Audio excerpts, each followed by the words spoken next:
India market invest মাইন্ডসেটে আপনাদের স্বাগত। যারা চ্যানেল নতুন এসেছেন তাদেরকে হলো প্লিজ চ্যানেলটাকে সাবস্ক্রাইব করবেন, লাইক করবেন, বেল আইকনটা প্রেস করবেন, তার সাথে অল বাটনটা প্রেস করবেন, তাই নোটিফিকেশনটা কিন্তু সঙ্গে সঙ্গে আপনাদের কাছে কি পৌঁছাবে।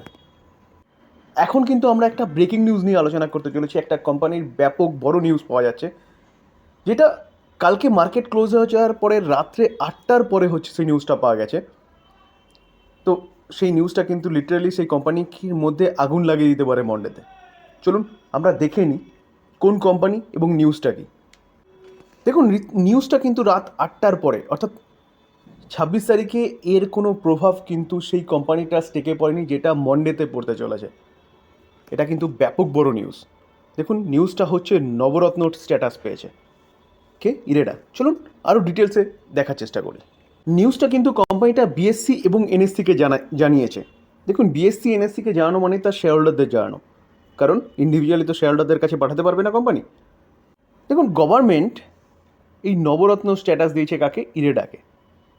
ইরেডা রিনিউয়াল সেক্টরে কাজ করে এবং পিএসইউ কোম্পানি। তো পিএসইউ কোম্পানিগুলোকে তার কাজ অনুযায়ী কিন্তু বা ক্যাপাবিলিটি অনুযায়ী কিন্তু এই স্ট্যাটাস দেওয়া হয়ে থাকে। 3 ধরনের স্ট্যাটাস আছে, তো আমরা ডিটেলসে আলোচনা করব, সেটা নিয়ে বুঝবো কী জিনিসটা। তো এটা কিন্তু একটা ব্যাপক বড় নিউজ। তো কেন বলছি, চলুন এবার সেটা দেখার চেষ্টা করি। দেখুন, অনলি ফর এই পিএসইউ কোম্পানিগুলো কিন্তু এই স্ট্যাটাস হোল্ড করে। কীরকম দেখুন, প্রথম হচ্ছে কি মিনিরত্ন, তারপরে নবরত্ন, তারপরে মহারত্ন। দেখুন, মিনিরত্নর যদি স্ট্যাটাস পায় তাহলে কোম্পানিগুলো কী কী সুবিধা পায়।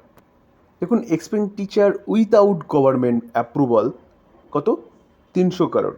300 করোড় মতো পর্যন্ত কিন্তু স্বাধীনতা পায় গভর্নমেন্ট অ্যাপ্রুভাল ছাড়া ট্রানজ্যাকশান করতে বা কাজ করতে। বা বলছে up to 50% of their net worth, অর্থাৎ তাদের টোটাল নেট ওয়ার্থের 50% তারা কিন্তু হচ্ছে খরচা করতে পারবে। তো মিনিরত্নতে কিন্তু এই স্বাধীনতাটা হচ্ছে কোম্পানিগুলো পায়।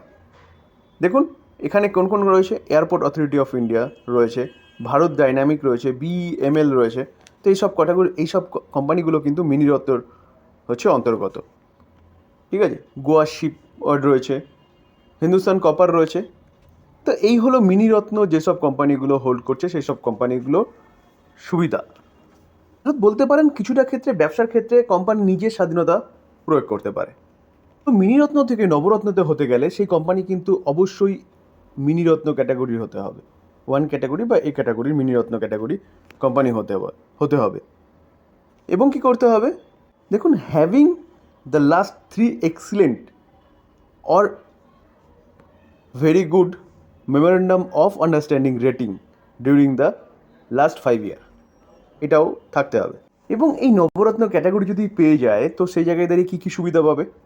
স্বাধীনভাবে, অর্থাৎ গভর্নমেন্টের অ্যাপ্রুভাল ছাড়া তারা 1000 করোড় মতন কিন্তু বিজনেস ট্রানজ্যাকশান করতে পারে, বা অ্যাপ্রুভাল বলুন, কোনো বিজনেসে জয়েন করতে বলুন, এইসব জিনিসগুলো কিন্তু 1000 করোড় পর্যন্ত ছাড় পাবে।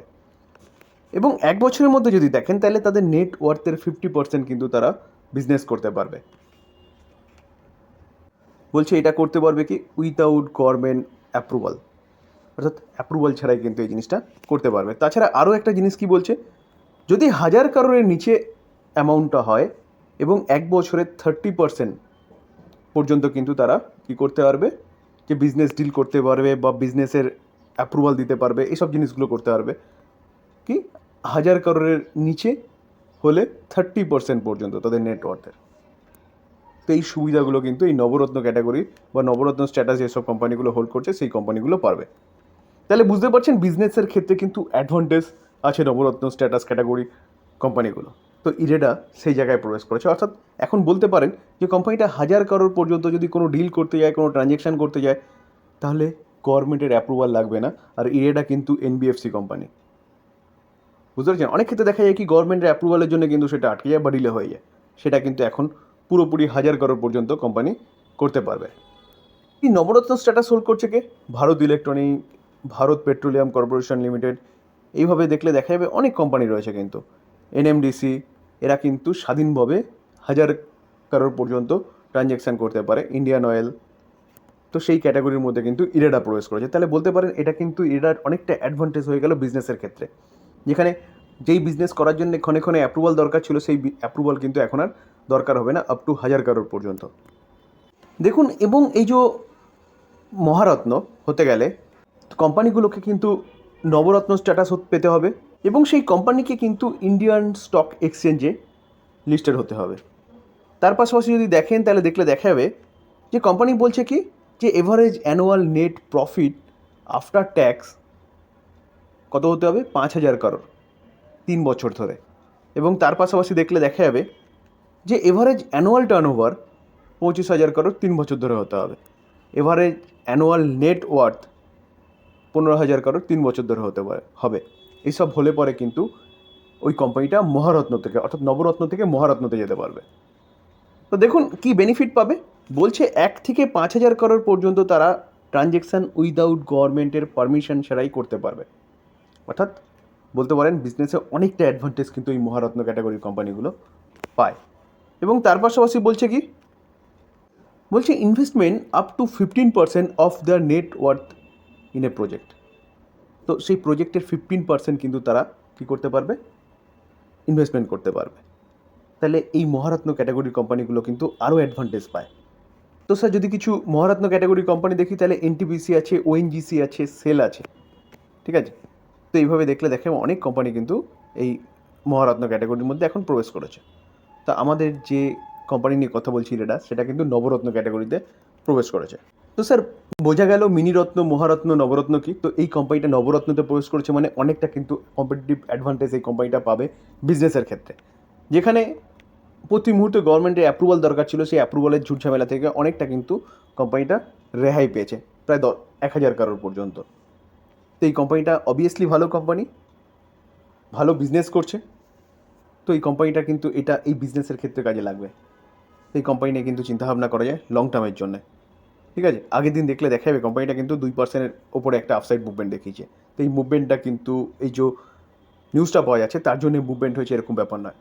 নিউজটা কিন্তু আমি দেখিয়েছি কি রাত 8টা সম্ভবত 17-18 এরকম সময় পাওয়া গেছে 26 তারিখে। তো এর প্রভাবটা আমরা কিন্তু মন্ডেতে দেখতে পারবো। তো কোম্পানিটা কিন্তু ধামাকা মাচাতে পারে মন্ডেতে।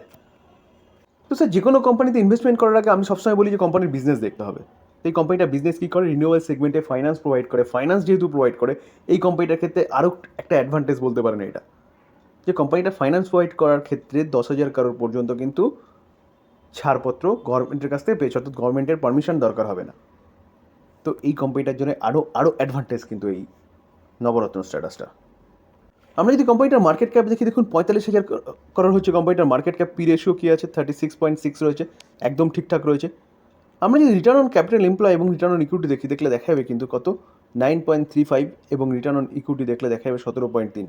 ফেস ভ্যালু কী আছে, ফেস ভ্যালু হচ্ছে 10, অর্থাৎ কোম্পানি কিন্তু পরবর্তীকালে স্প্লিটও দিতে পারে।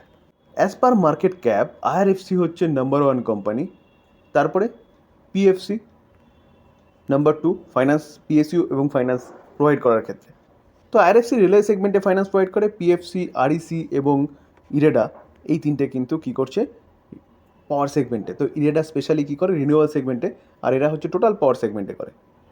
তো ইরেডা কিন্তু 4 number company as per market capitalization. দেখুন আমরা যদি 2019 থেকে কোম্পানিটার প্রফিট দেখি, দেখুন নেট প্রফিট দেখা যাবে 2019-এ 250 ছিল, সেটা 215, তারপর 346, 634, 634টা 865, 1252। কীরকমভাবে লাফিয়ে বাড়ছে বুঝতে পারছেন কোম্পানির net profit year on year basis. আমরা যদি কোম্পানির সেলস গ্রোথ দেখি দেখা যাবে, দেখুন সেলস গ্রোথ 10 বছরের ডেটা অ্যাভেলেবেল নেই, 5 বছরে 20%, 3 বছরে 23%, কারেন্ট ইয়ারে 43%। প্রফিট গ্রোথ যদি দেখি তাহলে প্রফিট গ্রোথ দেখলেও দেখা যাবে কিন্তু 10 বছরে ডেটা অ্যাভেলেবেল নেই, 5 বছরে 34%, 3 বছরে 53%, কারেন্ট ইয়ারে 45%। তো কোম্পানির সেলস গ্রোথ এবং প্রফিট গ্রোথ লাফিয়ে বাড়ছে। তো স্বাভাবিকভাবে লাফিয়ে বাড়লে কোম্পানির শেয়ারও কিন্তু সেরকমভাবেই বাড়বে, এক্সপেক্ট করতে পারেন। দেখুন স্টক সিজিআর গ্রোথ দেওয়া নেই, কারণ কোম্পানিটা এখনও 1 বছর হয়নি লিস্টেড হয়েছে, অনলি ফর 6 মাস, নভেম্বরের 29 তারিখে লিস্টেড হয়েছে 2023-এর। তো 6 মাস হয়েছে, 6 মাসও এখনও ঠিকঠাক হয়নি। রিটার্ন অন ইকুইটি দেখা যাবে 5 বছরে 15%, 3 বছরে 16%, কারেন্ট ইয়ারে 17%, সেটাও কিন্তু বাড়ছে। আমরা যদি শেয়ার হোল্ডিং প্যাটার্ন দেখি তাহলে দেখুন মার্চ 2024 প্রোমোটার কতটা স্টেক হোল্ড করছে, 75%, এফআইস 1.4%, ডিআইএস 1% এবং পাবলিক কতটা, পাবলিক কিন্তু 22.7% স্টেক হোল্ড করছে। তো শেয়ার হোল্ডিং প্যাটার্নও কিন্তু একদম ঠিকঠাক আছে বলতে পারেন। তো স্যার কোম্পানির যতগুলো প্যারামিটার দেখলাম না, কোম্পানির বিজনেস ওয়েল অ্যান্ড গুড এবং লং টার্ম সাস্টেনেবল বিজনেস, কারণ গভর্নমেন্ট কিন্তু লক্ষ্যমাত্রা রেখেছে 2030-এর মধ্যে 500 গিগাওয়াট এবং 50-এর মধ্যে 50%, 2070-এর মধ্যে 100%। তো এই কোম্পানিটাকে কাজ করতেই হবে, কারণ কোম্পানিটা সেই সেগমেন্টেই ফাইন্যান্স প্রোভাইড করে। তো ফিউচার ওরিয়েন্টেড বিজনেস, কোম্পানিটা চলবে, তার সাথে কিন্তু শেয়ার হোল্ডারদেরও কয়েক গুণ রিটার্ন বানিয়ে দেবে। তার সাথে সাথে কিন্তু একটা ভালো নিউজ পাওয়া গেছে যে কোম্পানিটা নবরত্ন স্ট্যাটাস পেয়েছে। ফান্ডামেন্টাল যা দেখলাম সেটাও কিন্তু কন্টিনিউয়াসলি কোম্পানি ভালো পারফরমেন্স করছে, আর ভবিষ্যতে আরও করবে, কারণ কোম্পানির বিজনেসের ডিমান্ড আছে। তো এই ছিল আলোচনা যদি ভালো লাগে, যারা চ্যানেল নতুন এসেছেন তাদেরকে বলবো প্লিজ চ্যানেলটাকে সাবস্ক্রাইব করবেন, লাইক করবেন, বেল আইকনটা প্রেস করবেন, তার সাথে অল বাটনটা প্রেস করবেন, তার নোটিফিকেশনটা কিন্তু সঙ্গে সঙ্গে আপনাদের কাছে কি পৌঁছাবে। থ্যাংক ইউ, ভালো থাকবেন।